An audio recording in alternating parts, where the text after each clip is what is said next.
عليكم ورحمة الله تعالى وبركاته مشاهدينا الكرام، أهلا وسهلا ومرحبا بكم طبعا في عشوية جديدة من عشويتنا الموسم الثاني. إن شاء الله يا ربي تكونوا بخير. نعاود نقول لكم مرة أخرى بعد أسبوع من العيد، عيدكم مبارك مرة أخرى. إن شاء الله يا ربي يعيدوا عليكم باليمن والخير والبركة والصحة أهم حاجة.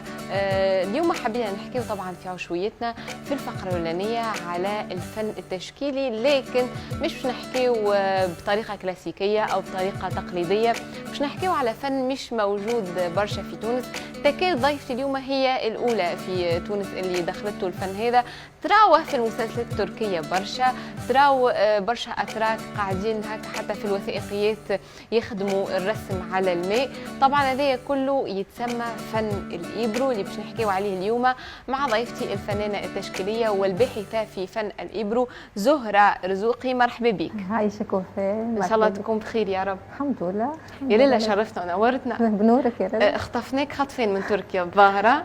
عندي جمعة ملي روحت تقريبا. مرحبا بك.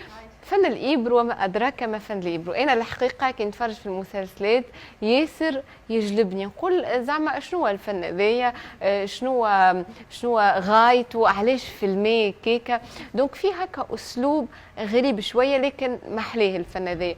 في البداية شنو هو بالضبط، وبعد طنجيو علاش تسمى هكا؟ باهي. فن الإبرو هو أولا هو فن راسخ في الحضارة الإسلامية الشرقية، يعني هو فن قديم برشا وعنده علاقة كبيرة بالخط العربي. معناتها هما زوز عبارة فما تزاوج بيناتهم. تاريخيا عمره أكثر من 1000 عام. يعني انتقل الفن هذايا من آسيا الوسطى عبر الحرير إلى إيران، ومن إيران يعني قعد في الدولة العثمانية فترتها في تركيا، والدولة العثمانية فترتها اهتمت به بشكل خاص. كان فن يمارسه فقط الأمراء والسلاطين، كان فن ذو رتبة عالية. هل فعلا هو يعود لعصر السلاجقة بالأساس؟ أي هو يعني علاقة السلاجقة بالفترة العثمانية علاقة قديمة برشا، لهذا هو يعني صار جزء من الثقافة التركية الفن هذا. قعد في تركيا وقعد متوارث الفن هذا اللي على هذيك ما انتشرش برشا يعني في العالم. وهذا علاش علاش برأيك زهرة تسمى فن الإبرو؟ خلينا أنا كي بحثت عليه لقيت كلمة إبرو بالأساس في اللغة التركية يعني الغيوم أو السحاب، لكن عند الأتراك فما يعني رواية أخرى تقول إنه يعني حاجب العين هو الإبرو، كذلك فما رواية أخرى. أنا هي الرواية الأصح وعلاش تسمى هو إبرو؟ كل بلاد ورطالها سمي الإبرو في إيران حاجب العين، لكن بمعنى اللغة التركية هو الغيوم المسحبة.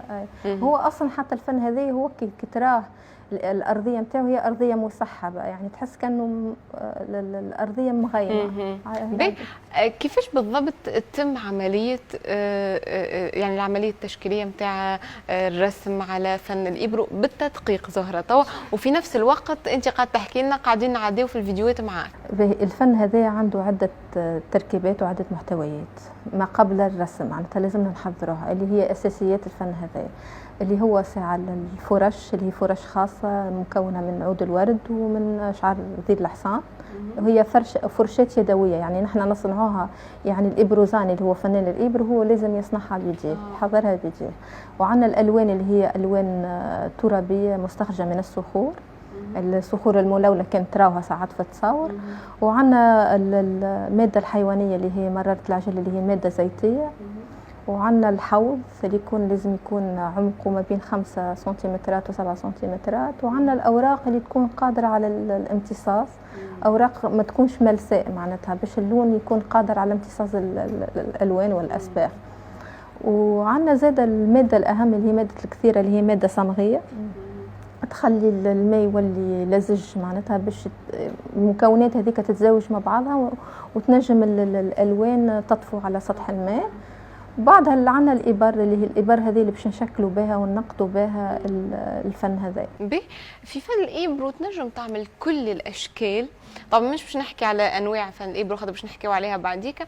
هل تنجم تعمل كل شيء بفن الإبرو ولا مخصص كان حاجات معينين؟ مثلا أنا نحب صورة زهرة بالاكزامبل بورتريت نجم تعمله، وإلا نحب مثلا كاميرا، وإلا نحب أي حاجة هكا تعرضني قدامي تنجم ترسمها بفن الإبرو، ولا فما حاجات معينين كهو؟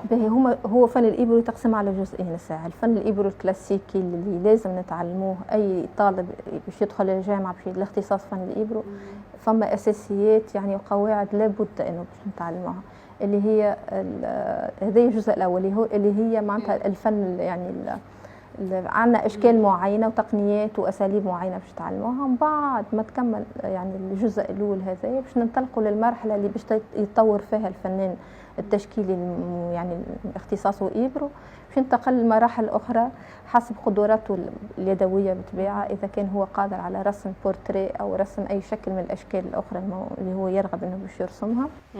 هي قدره وممارسه. الفن الإبرو يحب برشا ممارسه، وهو السهل الممتنع. نظريا بصريا هو يقول لك سهل، لكن هو في الحقيقه لا، ماهوش يعني بالسهوله اللي يتصورها المتلقي. هل في تونس فما مدارس أو في الجامعات يتقرأ ولو حتى شوية عليه في الجامعات المختصة طبعا في الفن التشكيلي؟ للأسف هو خسارة كبيرة إنه الفن هذايا لا يدرس لا في تونس لا في إفريقيا لا في العالم العربي كاختصاص. فقط يعني في مدارس الفنون الجميلة فقط تدرس المدرسة الغربية، يعني كما نعرفوها المدرسة الفنون الجميلة أو جامعات الفنون الجميلة في تونس ماذا تدرس مثلا. دونك انت مشيت وقريت الفن هذا في تركيا، علاش اخترت الفن هذا بالذات زهرة، وكيفاش بدات مسيرتك معاه؟ الاختيار هو كان على خاطر هو فن غير متواجد في تونس. بالطبيعة كي انت تحب على اختصاص معين وما تلقاهوش في تونس حاجة بلوس مباشرة باش تخمم أنا هي دولة باش تقريه. الدولة الوحيدة تقريبا في العالم اللي قاعدة تدرس فيه بما أنه جزء من الثقافة التركية كما حكينا قبيلة هي تركيا. خاطر تركيا يعني عاطية عناية كبيرة بالفن هذا، قاعدة تقري فيه في الجامعات، عندها مراكز خاصة كما اسمك كما عدة مراكز أخرى زادة يقريوا فيها الاختصاص هذا. مشيت لتركيا، عملت أبحاث، عملت دراسات في عدة مراكز متخصصة في اختصاص الفنون بشكل عام، وتحصلت على الماجستير في هذا الاختصاص، وقاعدة توا ننشر فيه يعني في تونس. هوني في تونس كيفاش طريقة نشرك للفن هذا بالضبط؟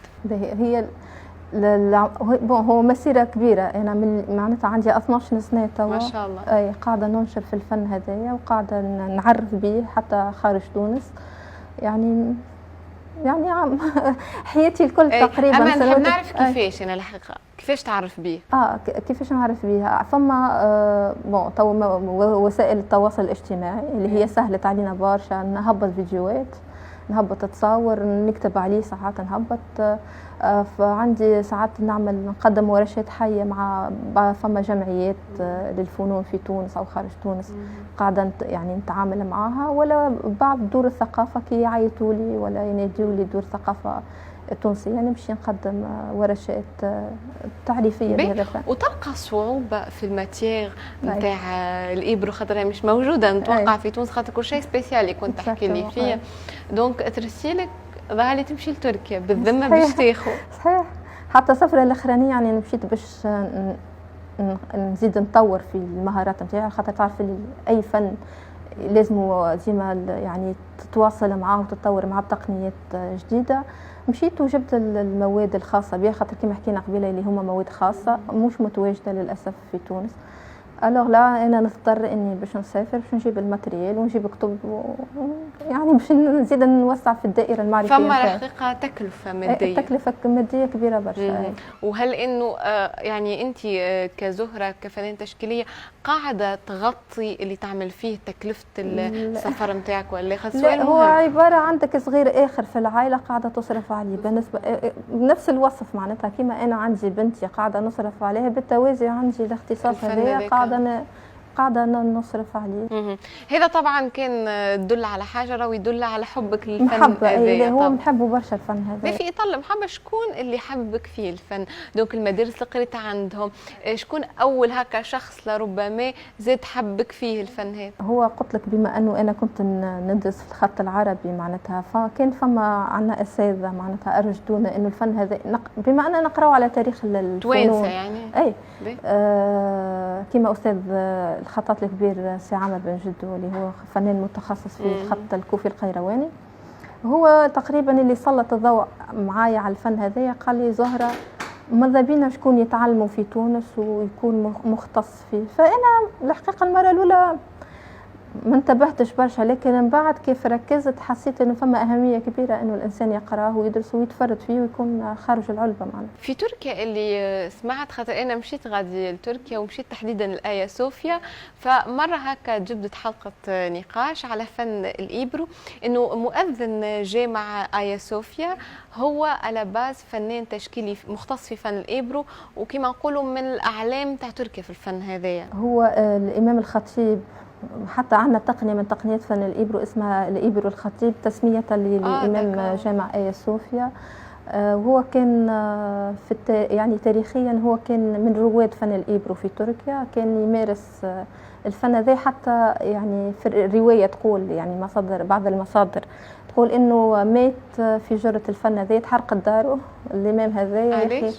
تحرق الدار وسبحان الله ما نعرفش الاسباب بالضبط. يا اخي عنده في الورشه نتاعو ورقات من فن الايبرو دخل باش ينقذهم، يا اخي تحرق مات معاهم. اوكي، هذه حاجه الحقيقه. اي فغادي عندك اكيد اساتذه اتراك تمشي تتلمذ عليهم. حتى عندنا يعني اخر مره مشيت عملت يعني تكوين، يعني باش قلت نزيد نقوم القدرات نتاعي التكوينيه.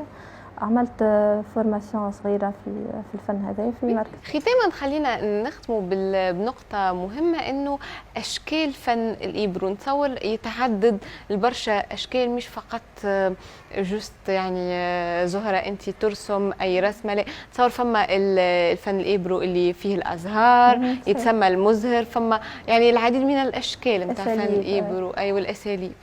هو الفن هذايا قلت لك فن قائم بذاته، معناتها عنده تقنيات وعنده اساليب وعنده جماليات وعنده التقنيات نتاعو والتسميات نتاعو معناتها باساليب مختلفه حسب الحركه نتاع الفرشاه او حسب الحركه نتاع الابره اللي انت باش تستعملها.